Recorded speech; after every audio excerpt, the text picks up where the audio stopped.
It's only a day after the last update, but I can't get over how clear the water is in this boat tank.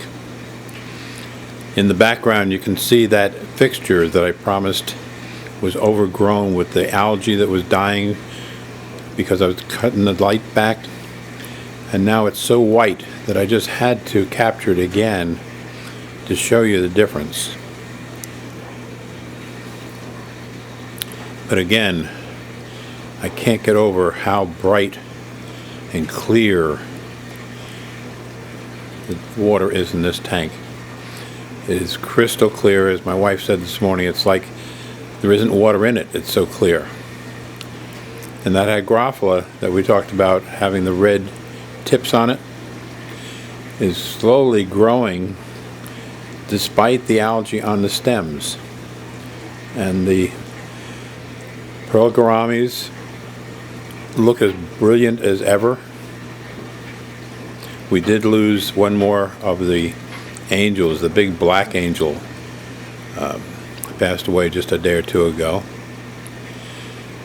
And the anacris that we saw on the right as flowing out so nicely in this water is starting to match up with the one over there on the left that I said came from the office tank. So there's something about this lighting and this chemistry in this water that's just right for that kind of plant. And then of course there was the other plant that we had just added when I did that update a couple of days ago, and that too is doing well. And so I just had to capture this little bit more.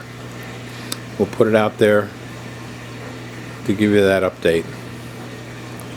Going well on this Memorial Day weekend. Memorial Day, it's trying to be bright out there, but meanwhile totally enjoying this hobby and still picking out the gravel every time I find one that has any algae on it as a way of trying to get rid of the algae in this particular tank. And I'm making progress finally, making progress. Hope you are too in your hobby, and I thank you for following my updates and subscribing to this channel. It really is feeling very special to have this network of followers who enjoy the hobby of tropical fish and can share in what's going on here. Again, thank you for your interest and for your companionship as we enjoy this hobby together.